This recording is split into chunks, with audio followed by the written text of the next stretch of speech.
Waar kan het rapste beam in klimmen en waar had de minste moeite om het parcours uit te lezen? Juster en Joet is het Nederlands kampioenschap beamklimmen voor beamverzwargers in de Prinsentuin van Ljouwert. Wij klimmen simpelweg in bomen en in het proces simuleren we allemaal situaties die wij in het dagelijks leven tegenkomen. Nou, zoals in deze boom hadden wij gisteren en vermoedelijk ook vandaag de workclimb. Dat betekent dus dat we door de boom heen bewegen en door de dagelijkse werkzaamheden simuleren. Ook al is het een competitie, de beamverzwargers leren ook van elkaar. Zoals in de workclimb bijvoorbeeld, hing een tak, die mochten we maar met zoveel kilo belasting daaraan toevoegen.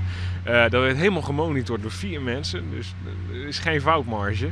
En daarin kon je heel mooi trucjes met elkaar delen, maar ook trucjes van elkaar afkijken. Van hé, ik doe het zo, maar mijn collega doet het misschien wel heel anders. En waarom dan? En dan kun je dus heel makkelijk met elkaar evalueren. Want je komt natuurlijk in het dagelijks leven nooit een situatie tegen die exact hetzelfde is. En in zo'n wedstrijd wel. De klimmers willen haar een beroep met dit NK meer bekendheid aan, want het is nevens de verzwargers het mooiste vak dat er is. Je bent buiten, het is fysiek, je komt op de mooiste en op de gekste plekjes. Je hebt natuurlijk een fantastisch uitzicht.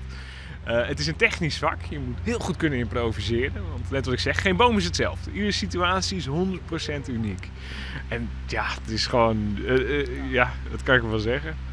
Het is het beste vak wat er is.